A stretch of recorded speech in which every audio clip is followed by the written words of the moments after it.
อนอบน้อมถึงองค์สมเด็จพระสัมมาสัมพุทธเจ้าขอถวายความเคารพ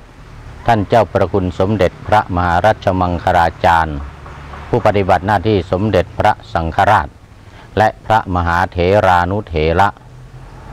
ขอถวายพระพรพระบาทสมเด็จพระเจ้าอยู่หัวผู้ทรงพระคุณอันประเสริฐและพระบรมวงศานุวงศ์ขอเจริญพรคณะท่านนายกรัฐมนตรีสาธุชนและพุทธบริษัททั้งหลายพระไตรปิฎกลอยฟ้าวันนี้ช่วงแรก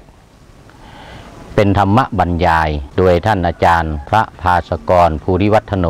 ผู้อำนวยการธรรมสถานมหาวิทยาลัยเชียงใหม่ช่วงที่สองเป็นสารธรรมจากพระไตรปิฎกและช่วงสุดท้ายเป็นการปฏิบัติธรรมสมถกรรมฐานและวิปัสสนากรรมฐานตลอดถึงโยคะสมาธิพักสักครู่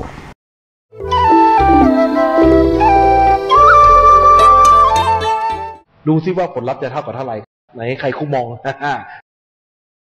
กำลัง 12อยู่ข้างล่างก็ยกขึ้นไปข้างบนเป็น-12ก็เท่ากับทศนิยม11ตัวทศนิยม.000000000นับไป11ตัวต่อท้ายด้วยปลา3ตัวบวกดอกเบี้ยเห็นไหมคิดตัวเลขได้ด้วยเห็นไหมแต่ท่านลองดูในฝ่ายบัญชีว่าไง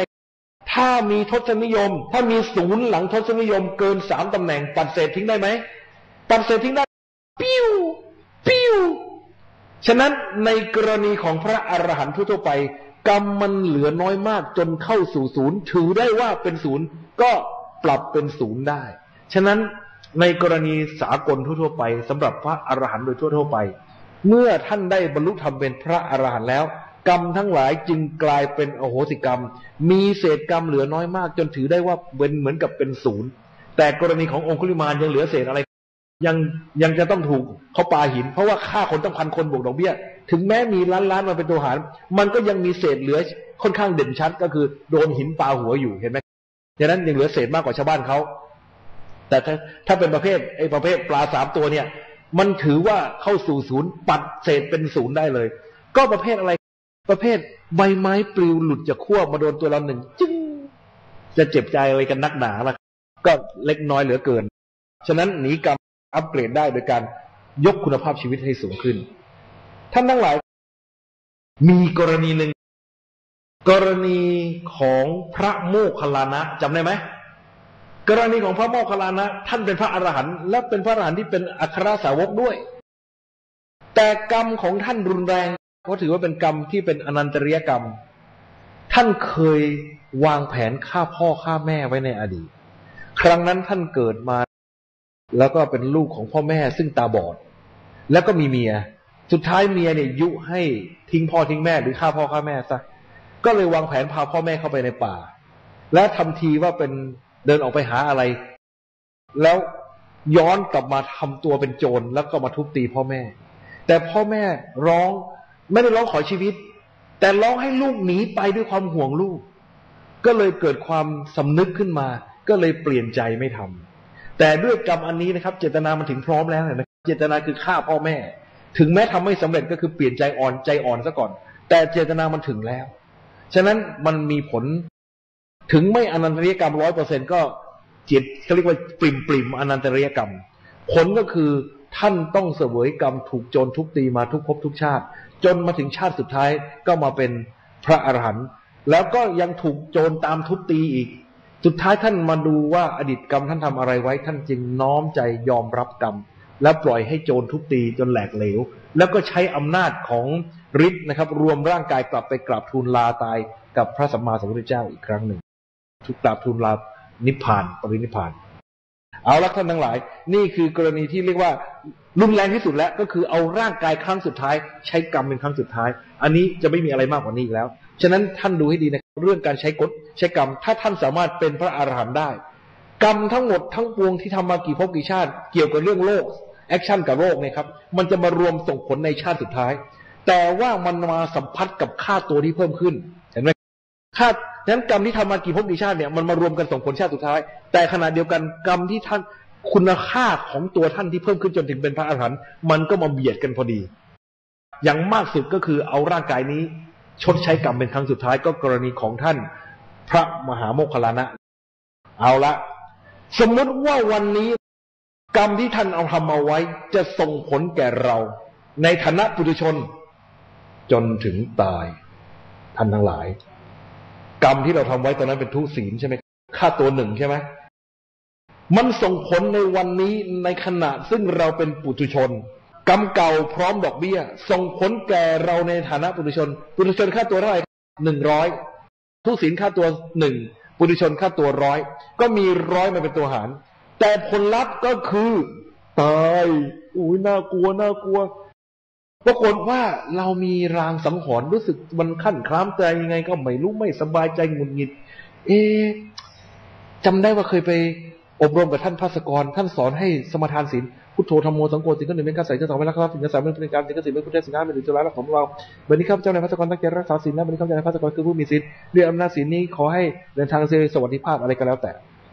ตอนนี้เมื่อสมทานศีลไปแล้วค่าตัวอัปเกรดขึ้นได้ยัง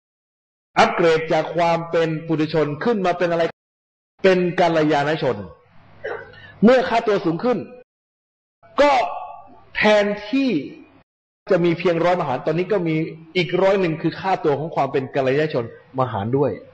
แทนที่จะตายก็เลยมี100 มหารผลลัพธ์ที่ได้คืออะไรดันบาดเจ็บสาหัสแต่ไม่ตายดีกว่าตายไหมล่ะก็ดีกว่าตายนะยังหายกลับมาทำความดีต่อได้ถูกต้องไหมสมมุติว่าวันนี้กรรมเก่าพร้อมดอกเบี้ยจะส่งผลแก่เราในฐานะปุถุชนจนถึงขั้นเพียงแค่บาดเจ็บสาหัสแต่เราไม่สบายใจก็เลยสมทานศีลก็เลยมี100มาเป็นตัวหารผลลัพธ์ที่ได้คืออะไรผลลัพธ์ที่ได้ก็คือนี่แขนขาหักเศษเฟือกกลับบ้านได้แต่ดีกว่านอนโรงพยาบาลไหมก็ดีกว่าใช่ไหมล่ะแต่ถ้าวันนี้จะต้องแขนขาหักเศษเฟือกแต่เราสมทานศีลมี100 มหารผลลัพธ์ที่ได้คืออะไรถลอกปอกเปิกไทยแดง แทนที่จะถลอกปอกเปิกไทยแดงแต่เราสมทานศีลแล้วมี100 มหารผลลัพธ์ที่ได้คืออะไรผลลัพธ์ที่ได้ก็คือฟกช้ำดำเขียวไทยหม่องแน่แทนที่จะฟกช้ำดำเขียวไทยหม่องแต่เราสมทานศีลเรามี100 มหารผลลัพธ์ที่ได้ก็คือเมียวเฟี้ยวโดนแมวข่วน รอยแมวข่วนเล็กๆน้อยๆนะฉะนั้นเห็นไหมครับว่าศีลมีค่ากับชีวิตเราไหม100 ส่วนลดไป99 ส่วนเหลือเพียงส่วนเดียวคุ้มไหมที่จะรักษาศีลคุ้มแสนคุ้มปรากฏว่าวันนี้ทางบริษัทของเราส่งเราไปดูงานที่จังหวัดยะลาและเราจะต้องไปเจอกระสุนอาก้าจำนวน100 นัดแต่เราสมทานศีลก่อนก็เลยมี100 มหารผลลัพธ์ที่ได้จึงเหลือเพียงแค่นัดเดียวเข้าที่ไหนเข้าหัวใจพอดี เอาอย่าเพิ่งฮาสินึกถึงศพโดนกระสุนอาก้า100 นัดเวลากระสุนอาก้านะมันเข้ารูแค่นี้มันออกรูขนาดนี้ครับถ้า100 นัดเจอเข้าไปก็เละนะครับแต่ถ้าโดนนัดเดียวเข้าหัวใจเป็นไงศพยังสวยอยู่เลยครับนอนยิ้มได้ โอเคท่านทั้งหลายมาถึงช่วงสรุปของสมดุลโลกถ้าเราทำบุญแล้วเราทำบุญในนาบุญที่ดีมันขยายผลบุญกระทบโลกเยอะไหมกระทบโลกเยอะเราได้ผลบุญเยอะแฮปปี้นี่เราจะเห็นเนี่ยบุญที่เราทำนะผ่านนาบุญขยายผลบุญกระทบโลกแล้วก็ได้รับผลบุญเยอะๆแฮปปี้แต่ถ้าเราไปทำไม่ดีไว้กับนาบุญนะครับท่านดูตรงนี้นะนี่นะครับนี่ทำบุญกับนาบุญได้ทวีผลบุญแต่ถ้าเราไปทำชั่วกับนาบุญไปด่าไปปรามาสท่านหรือไปทำร้ายท่านผลก็คือทวีความซวยด้วยเห็นไหมฉะนั้นตรงนี้นะเคยได้ยินไหมว่าคำโบราณบอกว่าชั่วช่างชีดีช่างสงทำไมเขาถึงต้องบอกอย่างนั้นเพราะคุณมีปัญญาไปตัดสินหรือว่าสิ่งที่คุณเห็นคุณได้ยินนั้นมันจะเป็นอย่างที่คุณเห็นหรือคุณได้ยินเอางี้ง่ายๆท่านทั้งหลายจำกรณีท่านอาจารย์ยันตระได้ไหมท่านอาจารย์ยันตระมีเรื่องอื้อฉาวทุกวันนี้ท่านไประเหเร่ร่อนอยู่แถวต่างประเทศจริงๆแล้วกรณีของอาจารย์ยันตระมีได้2 กรณีกรณีที่1ท่านอาจจะทำสิ่งเหล่านั้นจริงและวันนี้ท่านเสวยผลเหล่านั้นแล้วกำลังเสวยทุกข์อยู่หรืออีกกรณีหนึ่งท่านอาจจะเป็นพระอรหันต์แต่ท่านมีกรรมเก่าที่เคยใส่ร้ายพระอรหันต์ในอดีตไว้จนดูเหมือนจริงวันนี้ท่านจึงเป็นพระอรหันต์ที่ถูกใส่ร้ายจนดูเหมือนจริงคุณรู้ได้ยังไงว่าเป็นกรณีที่1คือท่านทำความผิดและท่านรับผลไปแล้วหรือว่าเป็นกรณีที่ท่านเป็นพระอรหันต์แล้วถูกใส่ร้ายคุณรู้ได้ยังไงว่าเป็นอันไหนไม่รู้หรอก ไม่รู้แล้วควรเสี่ยงไหมขอโทษนะไม่น่าเสี่ยงเพราะเขามีหลักการอยู่ว่าแค่ปรามาสพระอรหันต์นั้นมีผลตายโหงชาตินี้ไม่ใช่ของเล่นนะฉะนั้นไม่ควรเล่นแต่ถ้าเจอจะยกตัวอย่างเช่นไปแถวเชียงใหม่นะไปเจอพระประเภทพระหนุ่มเนนน้อยประเภทอะไรประเภทนัยยะนะเขาเรียกอะไรหลวงพี่เกย์ทั้งหลายนะหลวงพี่ตุ๊ดทั้งหลายท่านจะแต่งชุดกิโมโนเดินแอนไปแอนมาถ้าเจอท่านอย่างนั้นนะเมตตาหน่อยไปนิมนต์ท่านเพราะหลวงพี่ขานิมนต์หน่อยเจ้าค่ะมีอะไรหรือตัวว่ามาสินิมนต์หน่อยเจ้าค่ะก็มีอะไรก็ว่ามาสิตัวนิมนต์เจ้าค่ะอิชนีนี่พูดไม่รู้เรื่องนิมนต์อะไรก็บอกมาสินิมนต์สุดเจ้าค่ะ เท่ากับเป็นการรักษาพระศาสนานะครับช่วยๆกันดูแลหน่อยฉะนั้นอันนี้เราเห็นจะเราลุยเลยเพื่อเป็นการทำหน้าที่ของพุทธบริษัทในการรักษาพระพุทธศาสนาเอาละท่านทั้งหลายจะเห็นได้ว่าเมื่อเราสมาทานรักษาศีลกรรมมันลดลงไหมกรรมที่มันส่งผลมันลดลงไป100 ส่วนมันลดไป99 ส่วนเหลือเพียงส่วนเดียวแต่อย่าลืมนะนัดเดียวถ้าเข้าหัวใจตายไหมตายฉะนั้นต้องพยายามทำบุญอุทิศส่วนกุศลใช้หนี้เจ้ากรรมนายเวรมันจะได้เบาลงเมื่อมันไม่เต็ม100มันเหลือแค่80เอา100ไปหารมันก็เหลือแค่เสี้ยวเดียวก็เหมือนคนบางคนโดนปืนรุมยิงแล้วเฉี่ยวแค่หัวเลือดออกนิดหน่อยเองนะครับ ฉะนั้นท่านทั้งหลายอันนี้เขาอาจจะทำบุญอุทิศส่วนกุศลล่วงหน้ามาแล้วกรรมมันเลยส่งผลไม่เต็มที่ก็โอเครอดตัวไปนะแต่คราวหน้าไม่รู้จะรอดหรือเปล่า ตัวใครตัวมันกันแล้วกันนะท่านทั้งหลายโปรดดูตรงนี้ถามว่าจำได้ไหมวิธีแก้กรรมวิธีที่1ก็คืออัปเกรดตัวเองให้สูงขึ้นกรรมจึงมีผลน้อยลงเมื่อค่าตัวเราสูงขึ้นถูกต้องไหมอีกวิธีหนึ่งการแก้กรรมทำได้หรือไม่คุณชื่ออะไรนะข้างหน้านี้ชื่อเล่นคุณโจสมมติว่าคุณโจมีเมตตาใจดีมากให้อาตมากู้เงินยืมเงินมา100,000ให้คุณโจคิดดอกเบี้ยถูกมาก10%ต่อเดือนตกลงอีก2 เดือนนัดกันว่าจะเอาเงินไปคืนคุณโจต้องเอาเงินมาคืนเท่าไหร่เงินต้น100,000ก็ต้องพร้อมดอกเบี้ยอีก20,000 100,000 กับ 20,000นั่นหมายความว่าไงหลวงพี่นะยืมเงินคุณโจมาข้างล่างนี่คือการยืมนะการยืมแล้วข้างบนนี่ก็คือต้องไปหาเงินหาทองให้ได้เงิน120,000แล้วเอามาใช้ให้ทันเวลาเมื่อครบกำหนด2 เดือนข้างบนนี่เราไปหาเงินมาให้ได้เงิน120,000และเอามาคืนคุณโจให้ทันเวลาครบกำหนด2 เดือนหลวงพี่ก็ไปกดอ่อนหน้าบ้านคุณโจออกมาหน่อยอาตมาเอาเงินมาคืนแล้ว100,000 กับ 20,000ช่วยมารับด้วยคุณโจก็เอามารับเงินแล้วก็เอาสัญญาคืนมาเราก็ฉีกเงินแฮปปี้กลับมา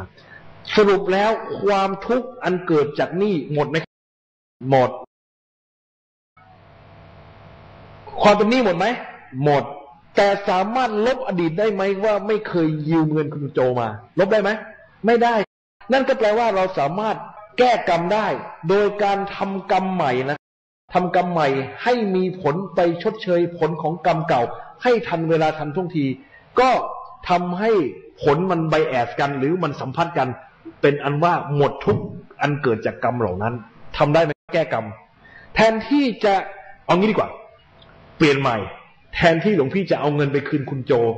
120,000หลวงพี่เอารถดำขนกระเบื้องหลังคาเก่าที่วัดตีมูลค่าเท่ากับ120,000แล้วไปดำลงหน้าบ้านคุณโจจะเอาไหมเรื่องอะไรอะหลวงพี่ยืมเงินหนูไป120,000อะหลวงพี่เอาหลังคามาคืนอะก็หลังคามันก็ตีมูลค่า120,000ไม่เอาจะเอาเงินเห็นไหมยืมเงินคืนด้วยเงินถ้ายืมชีวิตมาแล้วเอาอะไรไปคืน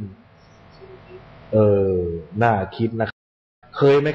ท่านเวลาไปหาหมอดูนะแล้วเขาบอกคุณมีเคราะห์เขาจะแนะนำให้สะเดาะเคราะห์ไงให้ปล่อยนกปล่อยตาปล่อยเต่าปล่อยโคกระบือเพื่อเป็นการสะเดาะเคราะห์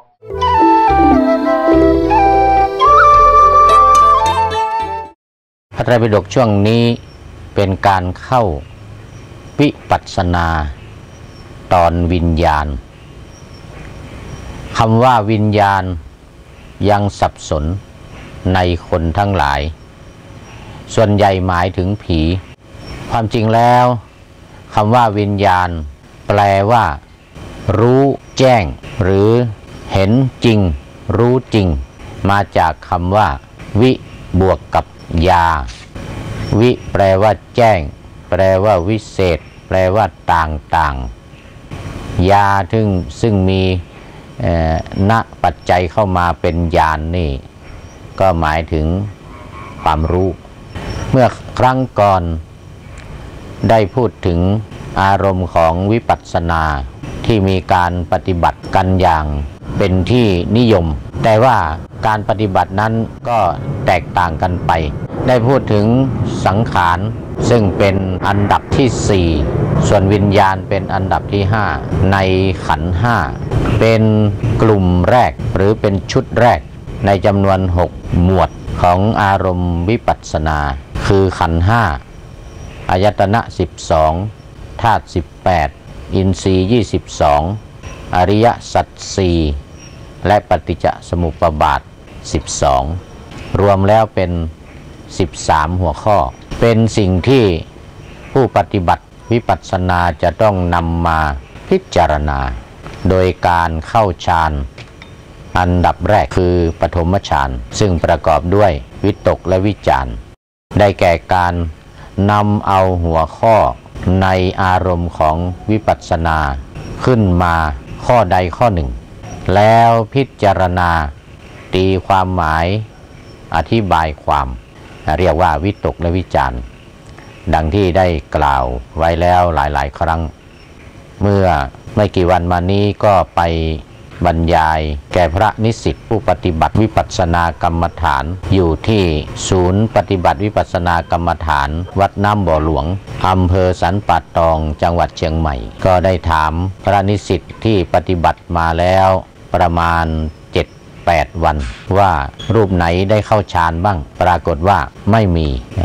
มีการเข้าฌานวันที่พระวิปัสสนาจารย์ขึ้นกรรมฐานให้โอวาทท่านก็ได้ยกเรื่องของสติปัฏฐาน4ขึ้นมาพูดคือกายเวทนาจิตธรรมท่านได้ยกหัวข้อขึ้นมา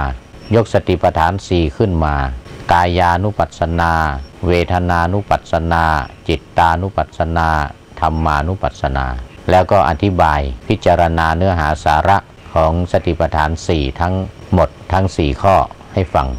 เป็นการขึ้นกรรมฐานวันแรกวันนั้นก็เป็นการเข้าฌานแล้วคือวิตกกับวิจารนั่นเองได้แก่การยกเอาหัวข้อใดหัวข้อหนึ่งขึ้นมาแล้วก็อธิบายเรียกว่าวิจารยกขึ้นมาเป็นวิตกเราเรียกกันว่าเป็นกุศลวิตกแล้วก็อธิบายใจความตีความหมายให้แจ่มแจ้งชัดเจนผู้ปฏิบัติก็รับฟังก็ได้หัวข้อที่พระวิปัสสนาจารย์ยกขึ้นแล้วได้รับฟังคำอธิบายก็เป็นการเข้าวิปัสสนาเกิดความรู้เกิดความเข้าใจเข้าฌานที่1คือวิตกกับวิจารด้วยกันทั้งโยคีผู้ปฏิบัติทั้งอาจารย์ผู้สอนก็มารู้ว่าตัวเองก็เข้าฌานมาตั้งแต่แรกและระหว่างการปฏิบัติทุกวันพระวิปัสสนาจารย์ก็ยกหัวข้อนั้นหัวข้อนี้ในอารมณ์ของวิปัสสนากรรมฐานขึ้นมาแล้วก็ปฏิบัติกันอย่างวันนี้ก็จะได้นำเอาเรื่องของวิญญาณขึ้นมาพูดยกหัวข้อขึ้นมาก็เป็นวิตกแล้วพอจะได้อธิบายเนื้อหาสาระตีความหมายขยายความของคำว่าวิญญาณดังได้กล่าวเบื้องต้นว่าคนทั้งหลายนี่ยังมีความสับสนกันอยู่มากในเรื่องของวิญญาณที่พูดกันแม้รายการทางวิทยุโทรทัศน์การเขียนในที่ทั่วไปก็มักจะเขียนว่าผีคือวิญญาณวิญญาณที่ล่องลอยไปที่เราเรียกกันว่าผีหรือสัมภเวสีแล้วแต่ว่าจะเรียกอะไรจะเรียกเป็นเปรตเป็นอสุรกายอะไรต่างๆที่เที่ยวหลอกหลอนโผล่ที่นั่นเห็นที่นี่วับแวมก็เรียกกันว่าผีนั่นคืออะไรวิญญาณของคนนั้นมาของคนนี้มาเรียกว่าเป็นผีเป็นวิญญาณความจริงแล้วคำว่าวิญญาณนี้เป็นสิ่งที่รู้เป็นตัวรู้เกิดจากจิต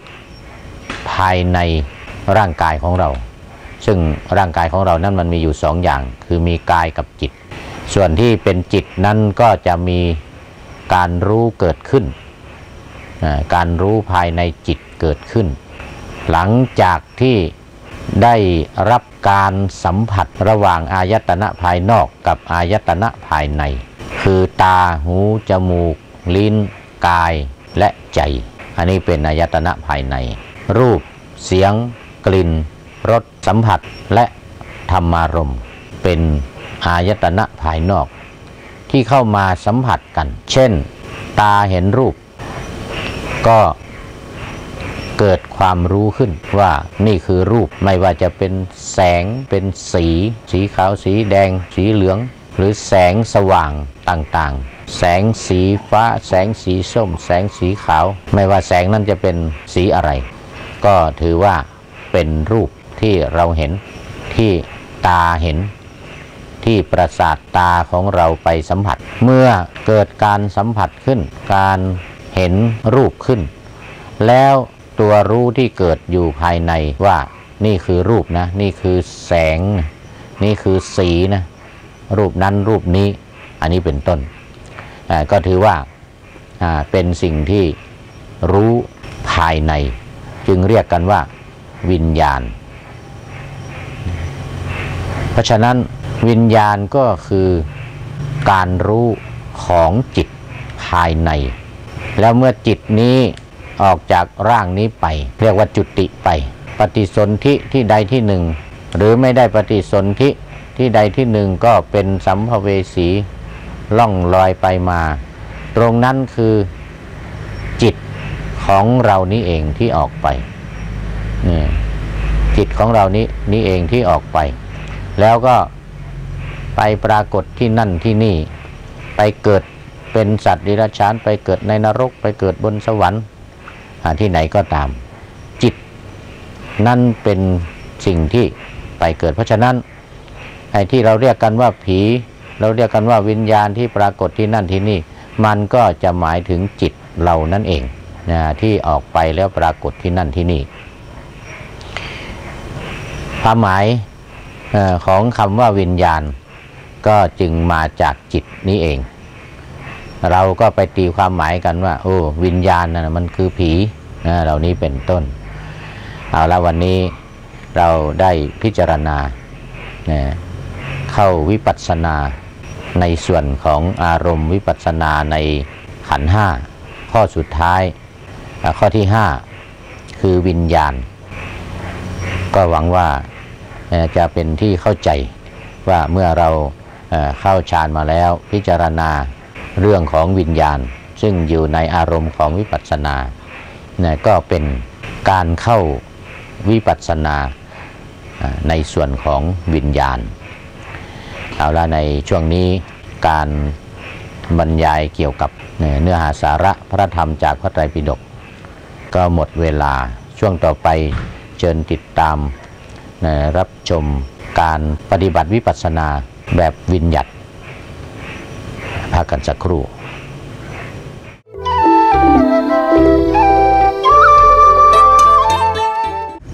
พระไตรปิฎกลอยฟ้าช่วงนี้เป็นการนำปฏิบัติวิปัสสนากรรมฐานแต่ว่าก็ต้องมีสมถกรรมฐานปนอยู่ด้วยโดยเฉพาะในช่วงแรกๆเพื่อที่จะให้จิตสงบจะต้องอาศัยสมถกรรมฐานเป็นพื้นหรือแม้แต่เวลาปฏิบัติไป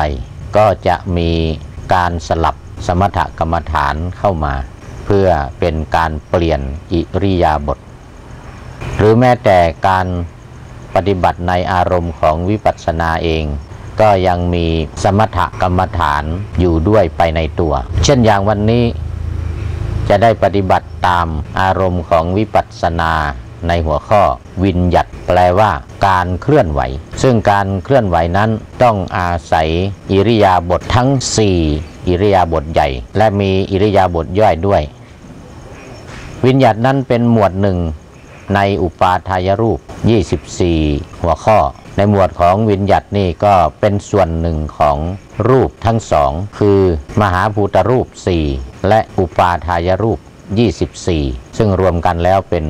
28เนี่ยรูป28ในขันธ์5คือรูปเวทนาสัญญาสังขารวิญญาณในส่วนของรูปนั้นมีสิ่งที่จะพึงปฏิบัติได้อยู่24อย่างด้วยกันในจำนวน24อย่างนั้นเป็นรูปอาศัยคืออาศัยมหาภูตรูปได้แก่รูปใหญ่รูปใหญ่คือดินน้ำลมไฟที่ประชุมกันในตัวของเราเป็นมหาภูตรูปส่วนอุปทายรูปนั้นก็อาศัยมหาภูตรูปคือร่างกายของเรานี้เช่นอย่างวิญญัตินี้คือการเคลื่อนไหวการเคลื่อนไหวก็คือการเคลื่อนไหวของร่างกายซึ่งเรียกว่ามหาภูตรูปวิญญัตินั้นแบ่งเป็น2อย่างก็คือกายวิญญัติและวจีวิญญัติวจีวิญญัติก็คือการเคลื่อนไหวทางคำพูดทางวาจากายวิญญัติก็คือการเคลื่อนไหวทางกายเช่นมือแขนแข้งขาหูตาเหล่านี้เป็นต้นจะต้องนำมาใช้ในวิญญัติเรียกว่ากายวิญญัติและอิริยาบถที่เราเรียกกันว่าอิริยาบถใหญ่และอิริยาบถย่อยอิริยาบถใหญ่คือการยืนการเดินการนั่งการนอนส่วนอิริยาบถย่อยคือการคู่แขนเหยียดแขนการยกไม้ยกมือยกเท้าเป็นต้นอันนี้เป็นอิริยาบถย่อยการคู่เข้าเหยียดออกของแขนของมือการกระพริบตานี่ก็ถือว่าเป็นอิริยาบถย่อยซึ่งอาศัยอิริยาบถใหญ่คือการยืนการเดินการนั่งการนอนเช่นการกราบก็เป็นอย่างหนึ่งของวิญญัติคือการเคลื่อนไหว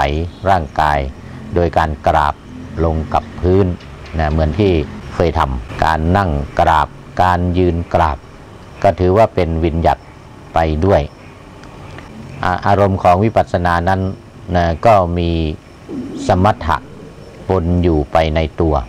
และอีกอย่างหนึ่งการใช้วิญญัติต่างๆเป็นการเปลี่ยนอิริยาบถแต่บางอาจารย์จะใช้การเคลื่อนไหวนี่เป็นการปฏิบัติในส่วนของวิปัสสนาโดยตรงก็มีอย่างเช่นหลวงพ่อเทียนจิตตสุโภซึ่งมีการเคลื่อนไหวมือโดยการนับ15จังหวะ15จังหวะความจริงมี14จังหวะแต่ถ้านับจังหวะการวางมือด้วยก็เป็น15เช่นการวางมือลงแบบนี้นับเป็น1นับเป็น1ต่อไปก็ยกมือฝ่ามือขึ้นนับ2ยกมือขึ้นนับ3ลงมาที่หน้าท้องนับ4ยกฝ่ามือขึ้นหรือหงายมือขึ้นแบบนี้ก็เป็น5ยกขึ้นมาเป็น6ลงมาที่ท้องเป็น7แล้วก็ยกขึ้นมาที่หน้าอกเป็น8ยกขึ้นเป็น9ลงมาเป็น10คว่ำลงไปเป็น11ยกขึ้นมาเป็น12ยกขึ้นเป็น13ลงมาเป็น14และคว่ำลงเป็น15อันนี้นับตั้งแต่การคว่ำลงแต่ส่วนใหญ่เราจะไม่นับไม่นับการคว่ำลงแล้วก็จะนับตั้งแต่การยกขึ้นส่วนใหญ่จะนับเป็น14ในบรรดา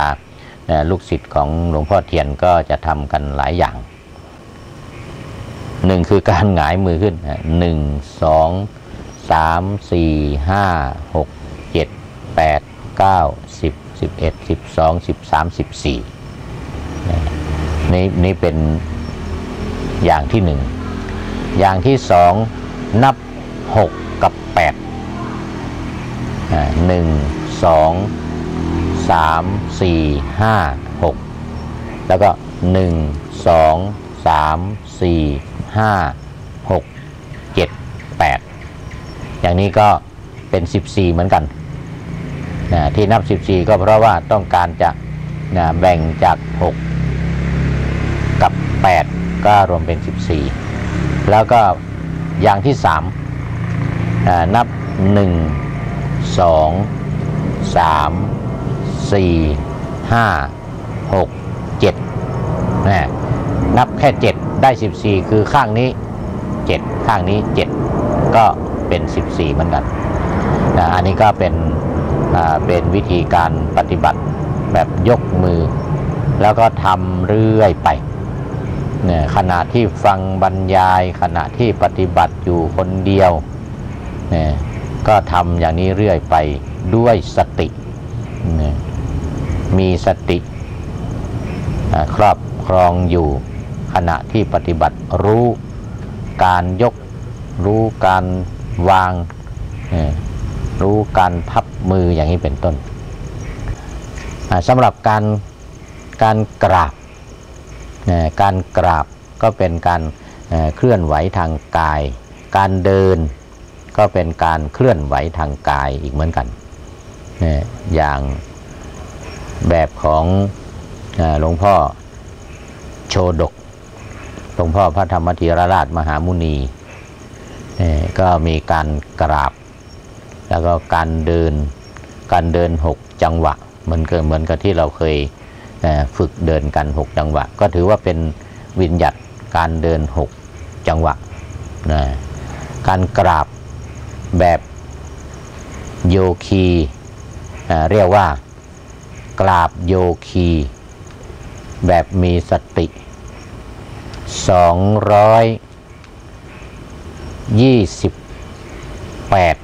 หนอกราบแบบ228หนออันนี้ก็เป็นการกราบแบบพระเดชพระคุณหลวงพ่อพระธรรมมังคลาจารย์หลวงปู่ทองสิริมังคโรวัดพระธาตุสีจอมทองพระธรรมมังคลาจารย์วิก็เป็นการถวายสักการะนอบน้อมแด่พระพุทธเจ้าด้วยแล้วก็เป็นการเปลี่ยนอิริยาบถไปในตัวเรียกว่าเป็นอิริยาปถะซึ่งอยู่ในข้อที่2ของกายานุปัสสนาข้อที่1อานาปานสติข้อที่2อิริยาบถข้อที่3สัมปชัญญะซึ่งหมายถึงอิริยาบถย่อยข้อที่4ธาตุมนสิการการกำหนดธาตุ4ข้อที่5ปฏิกูลมนสิการและข้อที่6ณวสีวัติกาในส่วนของอิริยาบถนั้นการกราบก็ถือว่าเป็นอิริยาบถหนึ่งถือว่าเป็นวิญญัติในอารมณ์ของวิปัสสนาอย่างหนึ่งเช่นจะทำการกราบนั่งกราบที่ว่า228หนอนี่ก็คือจะมีอยู่76ท่า76ท่าแล้วก็ใน76ท่าเนี่ยก็จะมีท่าละ3หนอเป็น228หนอตอนนี้จะได้นำการปฏิบัติแบบกราบเป็นวิญญัติเป็นกายวิญญัติซึ่งอยู่ในอารมณ์ของวิปัสสนาดังต่อไปนี้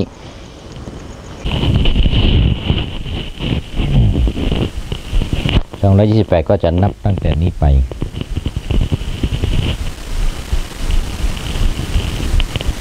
พลิกหนอพลิกหนอพลิกหนอขึ้นหนอขึ้นหนอขึ้นหนอถูกหนอถูกหนอถูกหนอพลิกหนอพลิกหนอพลิกหนอ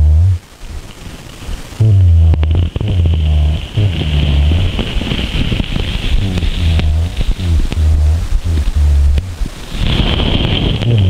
อขึ้นหนอขึ้นหนอถูกหนอถูกหนอถูกหนอลงหนอลงหนอลงหนอถูกหนอถูกหนอถูกหนอก้มหนอก้มหนอก้มหนอลงหนอลงหนอลงหนอถูกหนอถูกหนอถูกหนอ คว่ำหนอคว่ำหนอคว่ำหนอลงหนอลงหนอลงหนอ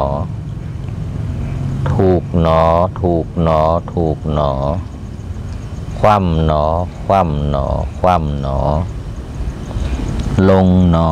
ลงหนอลงหนอถูกหนอถูกหนอถูกหนอ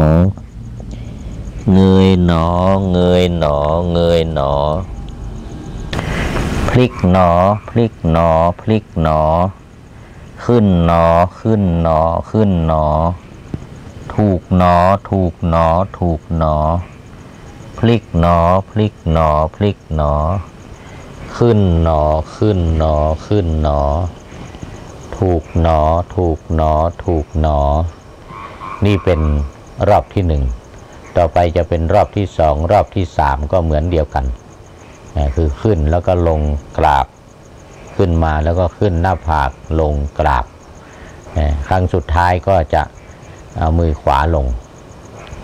ลงหนอลงหนอลงหนอถูกหนอถูกหนอถูกหนอคว่ำหนอคว่ำหนอคว่ำหนอลงหนอลงหนอลงหนอถูกหนอถูกหนอถูกหนอคว่ำหนอคว่ำหนอคว่ำหนออยากนั่งหนออยากนั่งหนออยากนั่งหนออยากนั่งนี่ก็คือหมดทุกอิริยาบถที่ทำเสร็จก็จะต้องบอกว่าอยากนั่งหนอเพราะว่าจะต้องไปนั่งพักหรือก่อนที่จะไปสู่อิริยาบถอื่นก็ต้องพักผ่อนก่อน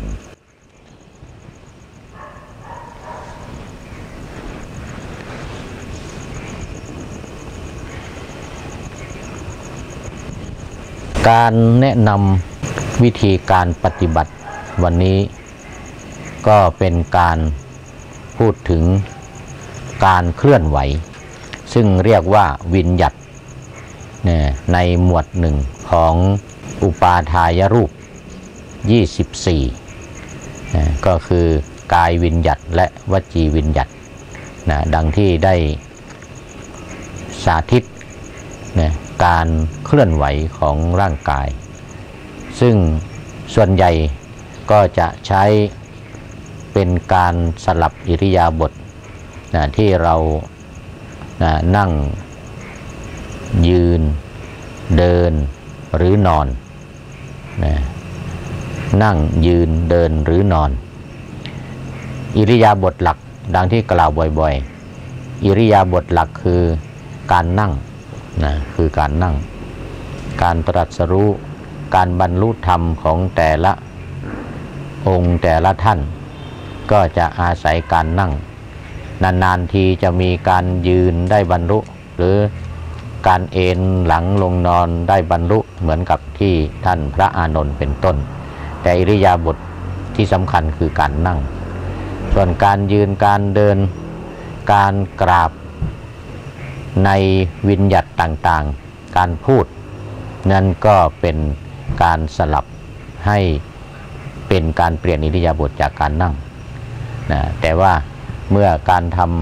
ำแบบหลวงพ่อเทียนจิตตสุโภก็จะถือว่าเป็นการปฏิบัติวิปัสสนาคือมีสติรู้การกระทำนั้นนานๆก็เกิดความรู้ขึ้นรู้แจ้งเห็นจริงขึ้นเหมือนกันเอาละการสาธิตวิธีการปฏิบัติวันนี้ก็หมดเวลาในช่วงต่อไปในตอนท้ายของรายการนี้ก็ขอเชิญได้ชมหรือปฏิบัติตามโยคะจารย์คือการปฏิบัติโยคะแบบประยุกต์ของท่านอาจารย์คเชนสุนทโรอีกสักครู่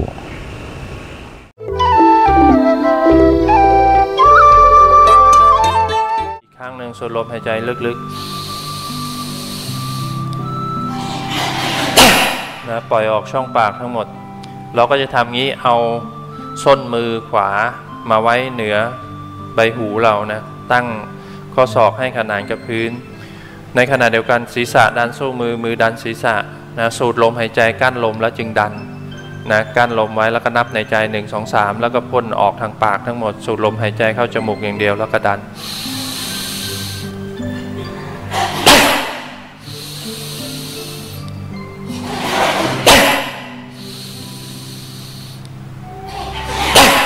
นะ3 หนแล้วก็ลดมือลง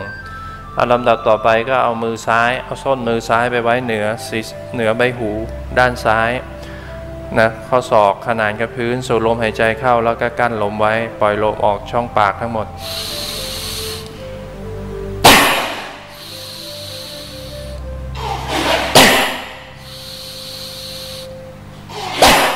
พอครบ3 หนแล้วก็เอามือมาประสานกัน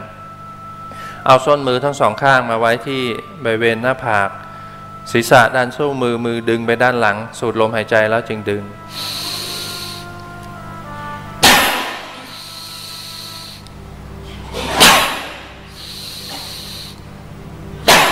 พอครบ3 หนแล้วก็เอามือทั้งสองข้าง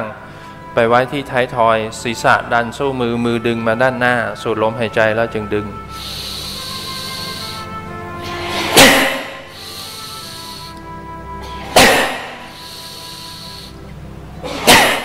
พอครบ3 หนแล้วก็มือ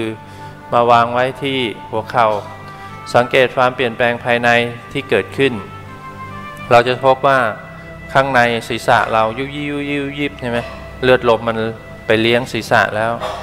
นะจะเกิดความโล่งความโปร่งความเบาขึ้นนะเป็นการกระตุ้นให้สมองเราทำงานลำดับต่อไปเราก็จะฝึกเซาหลิมแล้วก็บูตึงนะก่อนอื่นก็ให้เรายืนเข่าก่อนนะพอทรงตัวได้นะดูปรับอย่าเพิ่งยืนเร็วนะให้สังเกตดูเมื่อกี้เราออกกำลังใช่ไหมขณะนี้มันรู้สึกว่ามันตื้อๆใช่ไหมนะร่างกายมันยังปรับสมดุลไม่ได้ก็ให้เรายกเท้าขวาขึ้นพอทรงตัวได้แล้วก็ยกตัวขึ้นนะทุกครั้งไปนะในการที่เราจะทำเบื้องต้นก็ให้เราแยกเท้านะเป็นเลข11ก็คือไหล่กับเท้าให้มันตรงกันแขนทั้งสองข้างอยู่ข้างลำตัว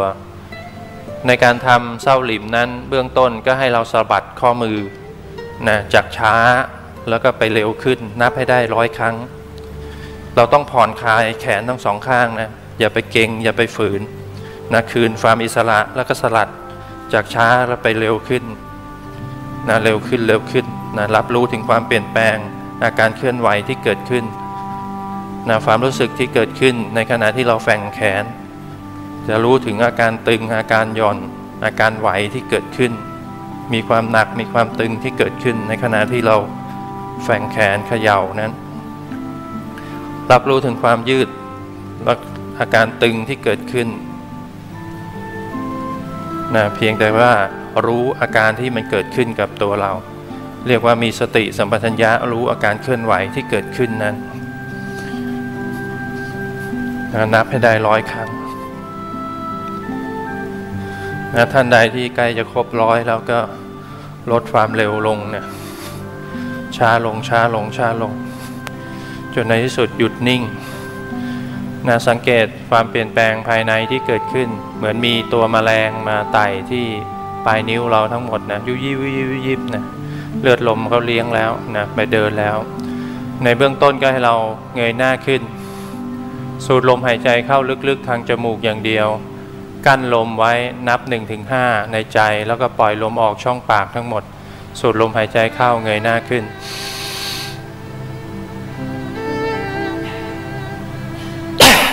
นะนับให้ได้5แล้วก็ปล่อยลมออกทางช่องปากทั้งหมด3 หนนะสูดลมหายใจเงยหน้าขึ้น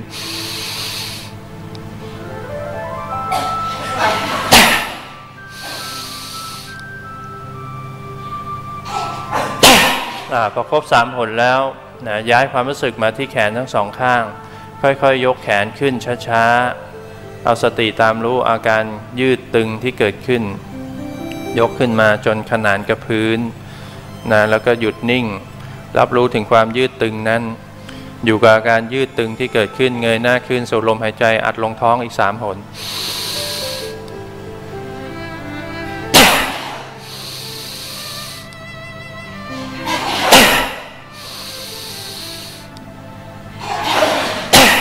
พอครบ3 หนแล้วย้ายความรู้สึกไปที่ข้อมือทั้ง2 ข้างค่อยๆพลิกฝ่ามือหงายขึ้นข้างบนช้าๆเอาสติตามรู้อาการพลิกหงายมือนั้นหลังจากนั้นสูดลมหายใจเข้าอีก3 หน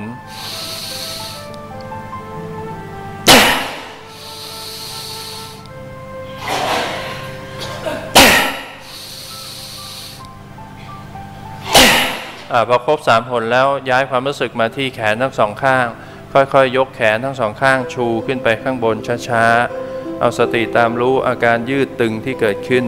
ชูไปให้สุดรับรู้ถึงความยืดตึงนั้นเงยหน้าขึ้นสูดลมหายใจอัดลงท้องอีก3 หน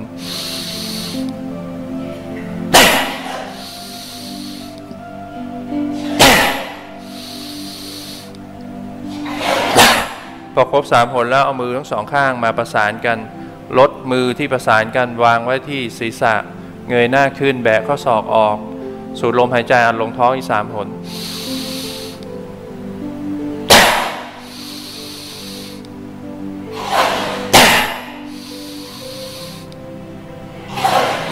พอครบ3 หนแล้วก็พลิกฝ่ามือ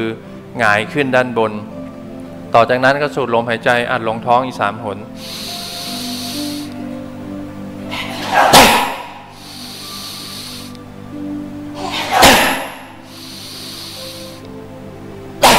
พอครบ3 หนแล้วก็ดันมือที่ประสานกันชูขึ้นไปข้างบนให้สุดรับรู้ถึงความยืดตึงนั้นสูดลมหายใจเข้าลึกๆผ่อนลมหายใจออกอีก3 หน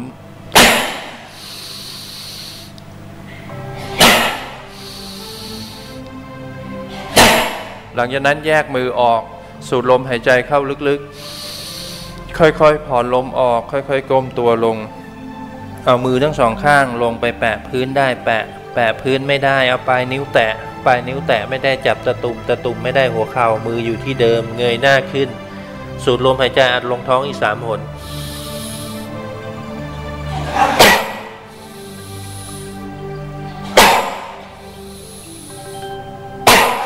หลังจากนั้นครบ3 หนแล้วพาดผ่านมือทั้ง2 ข้างไปด้านหลัง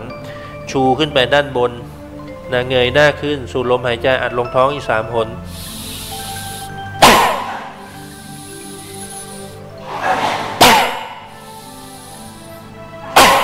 พอครบ3 หนแล้วลดแขนทั้ง2 ข้างลงมาเอานิ้วกลางมาชนกับนิ้วกลางนิ้วนางชนกับนิ้วนางไว้ด้านหน้าค่อยๆย่อเข่าลงช้าๆเงยหน้าขึ้นนั่งยองๆสูดลมหายใจอัดลงท้องอีก3 หน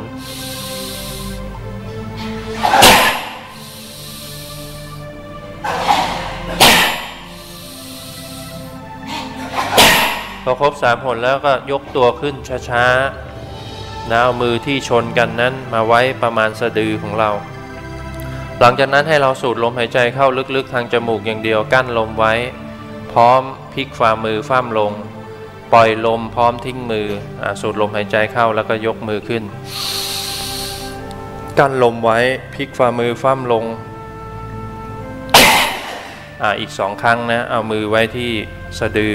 สูดลมหายใจเข้าแล้วก็ยกมือ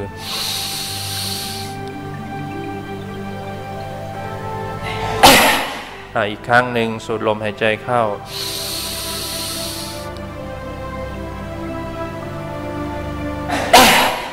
นี่คือเส้าหลิมต่อไปก็จะฝึกในท่าบูตึงนั้นต้องอาศัยการเกร็งสมมุติว่าเรามีถังน้ำข้างละกิโลทั้ง2 ฝั่งต้องเกร็งพลังเหมือนเราหิ้วถังน้ำในเบื้องต้นก็ให้เราเกร็งพลังเหมือนเราหิ้วถังน้ำเงยหน้าขึ้นสูดลมหายใจอัดลงท้อง3 หน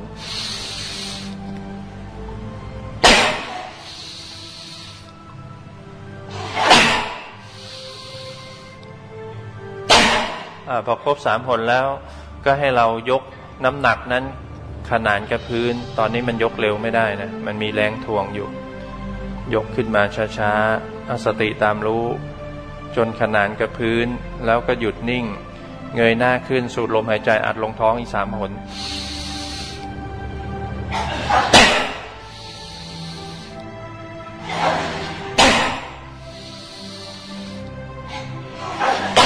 พอครบ3 หนแล้วตอนนี้เราทิ้งน้ำหนักแบมือออกคืนความอิสระให้กับแขนทั้ง2 ข้าง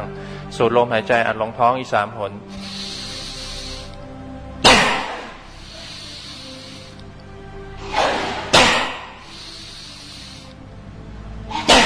พอครบ3 หนแล้วย้ายความรู้สึกไปที่ข้อมือทั้ง2 ข้างค่อยๆพลิกฝ่ามือหงายขึ้นข้างบนช้าๆเอาสติตามรู้อาการหงายมือนั้นสูดลมหายใจเข้าอีก3 หน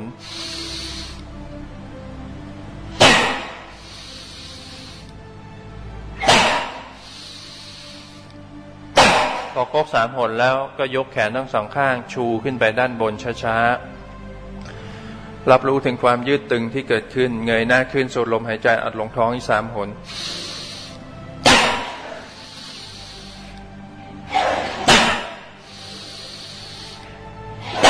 พอครบ3 หนแล้วก็ลดแขนลงมาเหมือนเราประคองกล่องอะไรกล่องหนึ่งลงมาบริเวณใบหน้าเรานะเก่งพลังไว้เหมือนเรายกกล่องนะสูดลมหายใจอัดลงท้องอีก3 หน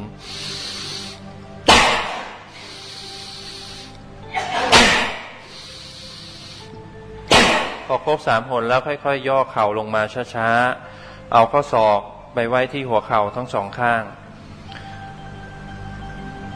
หลังจากนั้นเงยหน้าขึ้นสูดลมหายใจอัดลงท้องอีก3 หน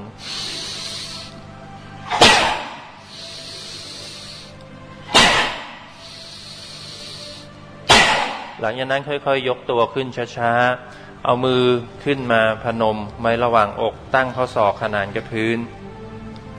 หลังจากนั้นให้เราสมมุติว่าเหมือนมีแรงสปริงมากดหลังมือเราทั้ง2 ข้างในขณะเดียวกันเราก็ออกแรงขยายมือสู้แรงสปริงและในขณะที่เราออกแรงสู้แรงสปริงนั้นก็ให้เราหายใจเข้าหายใจออกทางจมูกเร็วๆไวๆอย่างเดียวแล้วก็ขยายมือออกสู้แรงสปริง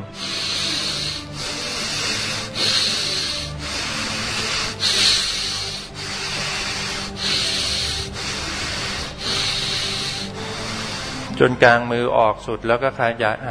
หายใจตามปกติลดแขนลงข้างลำตัวก็สำหรับการบริหารกายบริหารจิตเจริญสติแบบโยคะบูตึงเศร้าหลิม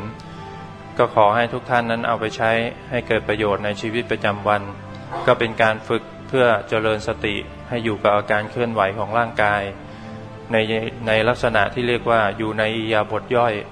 เราทำอะไรก็ตามให้มีสติรู้อยู่อาการที่มันเกิดขึ้นอาการตึงอาการไหวที่เกิดขึ้นก็จะเป็นการฝึกเพื่อให้เรามีสติอยู่กับปัจจุบันอารมณ์ทุกขณะก็เท่ากับว่าเป็นการประพฤติปฏิบัติธรรมก็ขอให้ทุกท่านนั้นเอาไปใช้เพื่อให้เกิดสติเมื่อใดก็ตามที่เรามีสติอยู่กับตัวในขณะนั้นเราก็มีกุศลอยู่ทุกขณะการฝึกจิตนั้นต้องทำให้นิ่งเมื่อจิตนิ่งจึงมีพลังก็ขอให้ทุกท่านนั้นเอาไปใช้ให้เกิดประโยชน์กับทุกคนทุกท่านด้วยเถิด